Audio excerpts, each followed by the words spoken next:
کہ وہ اپنی کھانا پینا، اپنی کہاں ٹریول کرنا ہے، کہاں سے واپس آنا ہے، وہ سب ان میں ہدایت ہے. لیکن انسان کا جو عقل کا رینج ہے وہ ذرا زیادہ بڑھا ہوا ہے، اسی لیے وہ اپنی بیسک ضروریات تو پوری کرتا ہے، لیکن پھر ایک وائڈر اسپیکٹرم ہے ان کے پاس گڑبڑ کرنے کا بھی اور اچھائی کرنے کا بھی، جو کہ جانوروں میں وہ چیز بڑی نیرو ہے، جو عقل کی رینج ہے نا، جو مجھے سمجھ آئی. جی ہاں بالکل صحیح کہا. تو وہ بات پھر آ جاتی ہے کہ اگر وہ نیرو اتنی ہوتی تو پھر ان کو شاید اس طرح کی ہدایت جو نبیوں سے آ رہی ہے اس کی ضرورت نہیں ہوتی، لیکن چونکہ رینج بہت زیادہ ہے اس لیے نبی کی ہدایت کی بھی ضرورت ہے. جی ہاں یہ بالکل بات صحیح آپ نے سمجھ، فرمایا. جی بالکل صحیح سمجھیے آپ Very کہ nice. حیوان جو ہے اس کا مقصد تخلیق اتنا ہے، اس کے پورا کرنے کے لیے اس کو ہدایت تکوینی کر دی گئی.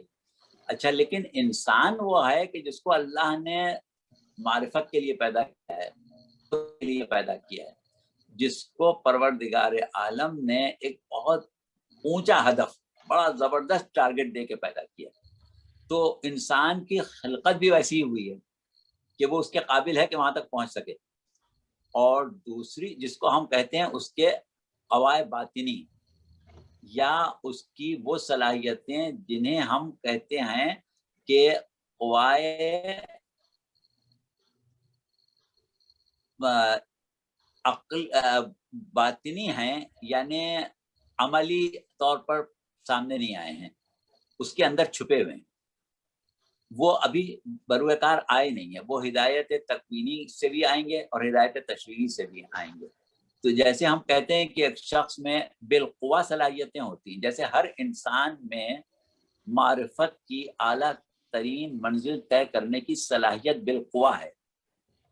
جیسے ایک بچہ ہے، اس میں انجینئر بننے کی صلاحیت بالقوا ہے، لیکن وہ انجینئر بنے گا کب؟ جب اس کو انجینئر بننے کا ماحول فراہم کیا جائے، جب اس کو انجینئرنگ کی تعلیم دی جائے گی.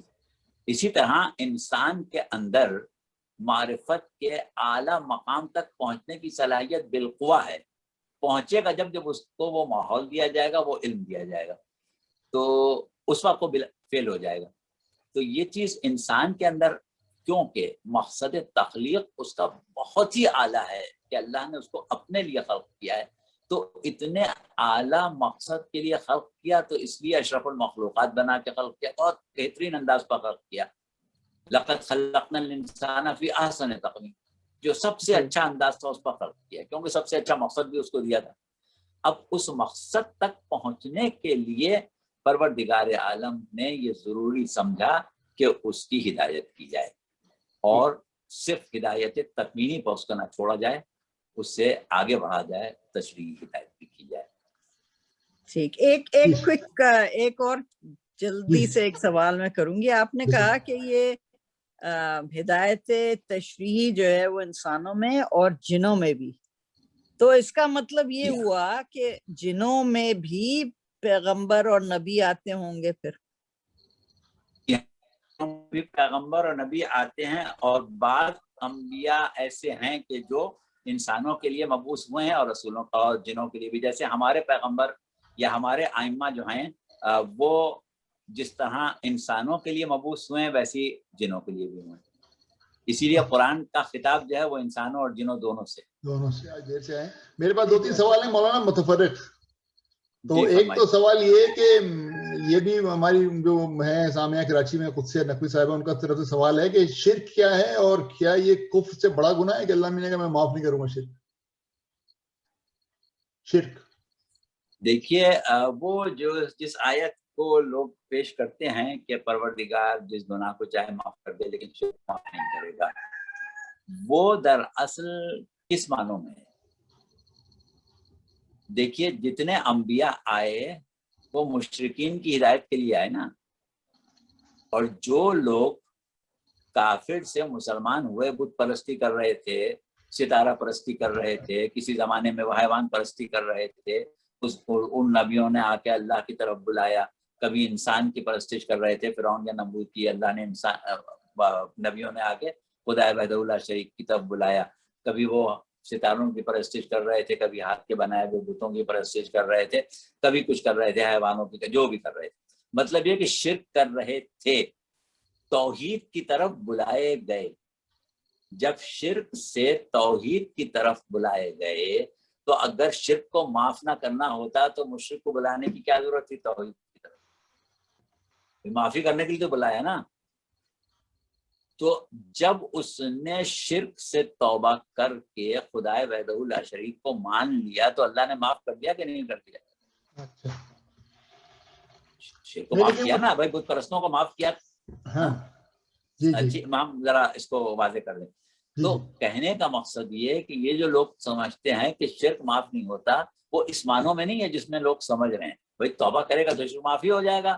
کوئی بھی مشرک اگر چاہے کہ وہ موحد ہو جائے، اللہ کو وحدہ لا شریک ماننے لگے اور شرک سے توبہ کر لے تو اللہ معاف نہیں کرے گا کیا؟ یقیناً کرے گا.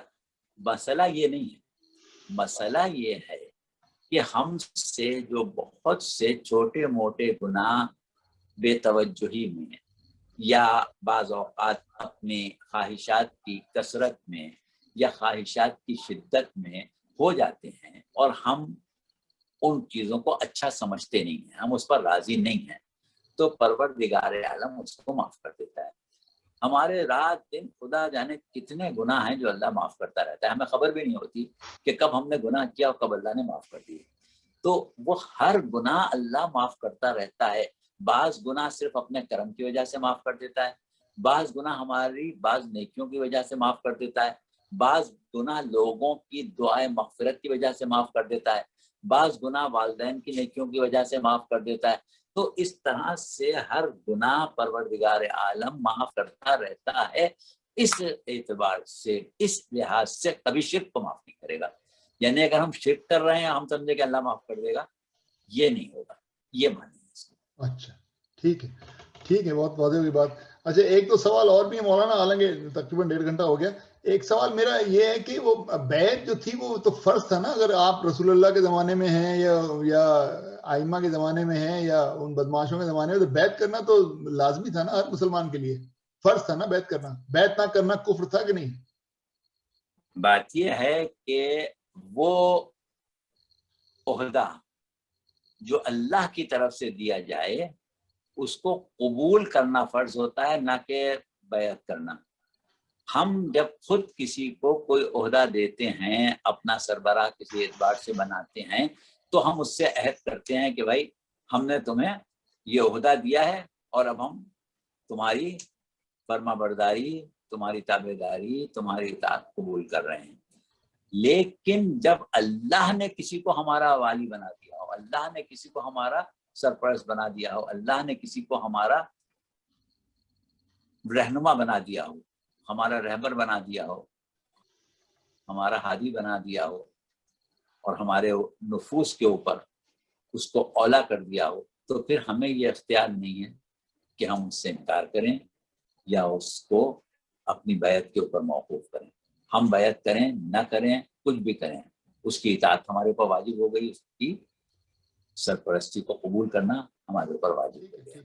اچھا اب سوال اسی سے ریلیٹڈ سوال یہ ہے کہ تو پھر ہمارے پر تو بیعت کرنا کوئی وہ نہیں ہے نا، فرض نہیں ہے بیعت کرنا؟ نہیں، کوئی بیعت کرنا کسی کی فرض نہیں ہے. ہمارے اوپر اطاعت فرض ہے، جس کو اللہ ہمارے لیے اولا بالتصرف قرار دے دے.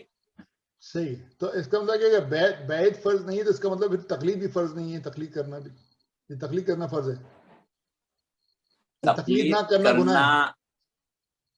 نہیں، تقلید نہ کرنا بھی گناہ نہیں ہے، تقلید کرنا بھی واجب نہیں ہے. مسئلہ یہ ہے کہ دیکھیے ایک چیز ہوتی ہے بے عین ہی واجب ہونا، بے نفس ہی واجب ہونا، اور ایک چیز وہ ہوتی ہے جو کسی واجب کو پورا کرنے کے لیے واجب ہو جائے. جیسے مثال کے طور پر نماز جو ہے وہ بے نفس ہی واجب ہے، لیکن وضو بے نفس ہی واجب نہیں ہے. جب آپ کو نماز وضو کے ساتھ ہی پڑھنا ہے تو پھر وضو کرنا واجب ہو گیا. یہ نہیں کہ آپ کے وضو بے نفس ہی واجب ہے. نماز کے لیے لباس اور جسم کا پاک ہونا شرط ہے اور نماز ہے واجب. تو اب آپ کے لیے طہارت جو ہے وہ بے نفس ہی تو واجب نہیں ہے، لیکن نماز کی وجہ سے واجب ہو گئی. تو بس اسی طریقے سے دین اور شریعت کے اوپر عمل کرنا آپ کا واجب ہے. اب اگر آپ دین کا اتنا علم نہیں رکھتے ہیں کہ خود اپنے علم کی بنیاد پر اس بات کا فیصلہ کر سکیں کہ اللہ مجھ سے کیا چاہتا ہے، تو آپ کے اوپر تقلید واجب نہیں رہے گی. لیکن اگر اتنا علم نہیں ہے تو مسئلہ ہی کہ عمل تو صحیح کرنا واجب ہے. اللہ کے احکام کو تو ماننا واجب ہے، اللہ کے حکم کو تو پورا کرنا واجب ہے. تو اب وہ ہمیں پتہ ہی نہیں کہ کیسے کریں، تو اب اس کو جاننے کے لیے تقلید کرنا واجب ہو جاتی. تو اب ٹھیک ہے. اچھا، ایک کسی کے پاس سوال ہے تو آپ کر لیں بے شک. ایک آخری سوال میرے پاس ایک ہے، اور وہ بھی کراچی سے ہی آیا ہوا ہے سوال، کہ رسول اللہ کا ارشاد ہے کہ میری اجرت جو ہے وہ صرف میرے قرابت داروں سے مودت ہے. اور تو پھر مودت اور محبت میں کیا فرق ہے؟ اور دوسرے کہ اگر مودت اور محبت کا دعویٰ کرنے والے کو معرفت ہی حاصل نہ ہو تو پھر ایسے بندے کا کیا ہوگا؟ محبت، مہر، پریت، اس قسم کے الفاظ آپ استعمال کرتے ہیں، وہ ہوتے ہیں جذبات کے ذیل میں. اور جب ہم لفظ استعمال کرتے ہیں مودت تو وہ ہوتا ہے عقل کے ذیل میں. کسی سے محبت کرنے کے لیے ضروری نہیں ہے کہ ہم یہ دیکھنے جائیں کہ وہ اچھا ہے یا برا ہے. معذوروں سے بھی محبت کرنے لگتے ہیں، لیکن مودت جب ہم کریں گے تو پہچان کے کریں گے، معرفت کے ساتھ کریں گے. پروردگار عالم نے پہلے لفظ مودت جو استعمال کیا سورہ مریم میں استعمال کیا، ان الذین آمنوا وعملوا الصالحات سیجعل لهم الرحمن ودا. وہ لوگ کہ جو ایمان لائے اور اعمال صالح انجام دیے، رحمان بہت جلد ان کے لیے ایک مودت قائم کرنے والا ہے، ایک مودت قرار دینے والا ہے. اعلان کر دیا تھا ایک مودت کا.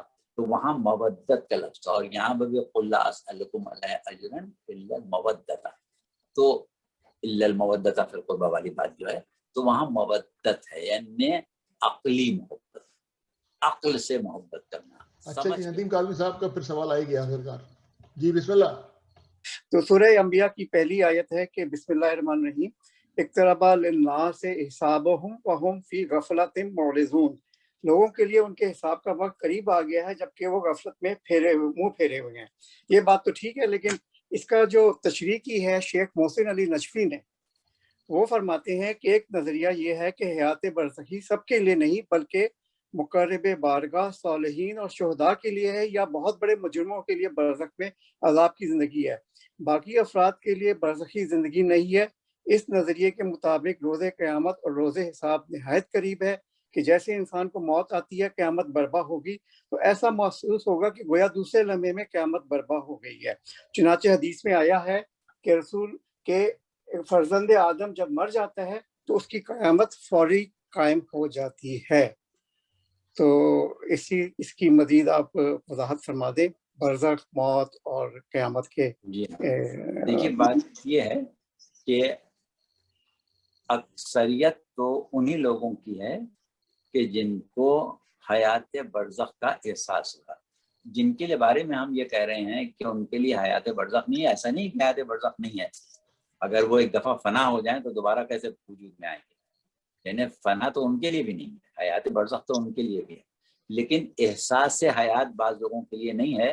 سورہ یاسین میں پروردگار عالم نے ان لوگوں کا تذکرہ کیا ہے اور کہا ہے کہ وہ یہ کہیں گے کہ ہائے افسوس ہماری خرابی، ہم تو بڑی گہری نیند سو رہے تھے، ہمیں سوچے سے کس نے جگا دیا.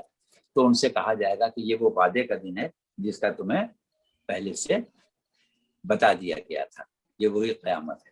تو گویا یہ کہ جو حالت برزخ ان کی گزری، زندگی برزخ گزری، وہ عالم خواب میں گزری. ان کو ایسا لگا کہ ہم سو رہے تھے اور سوتے سے اٹھ بیٹھے. تو یہ ہے بے شک کچھ لوگوں کے لیے ہے، لیکن عمومی بات جو ہے وہ احساس حیات برزخ ہے. عام طور پر لوگوں کو احساس حیات برزخ ہوگا. ہاں کچھ لوگ ایسے ہیں کہ جنہوں نے نہ کوئی ایسے اعمال انجام دیے ہیں کہ جس کے لیے ان کو برزخ میں سزا دی جائے، اور نہ کوئی ایسے اعمال انجام دیے ہیں جس کی برزخ میں ان کو جزا دی جائے. تو ان سے احساس سے حیات برزخ لے لیا جائے گا. جی بہت بہت شکریہ.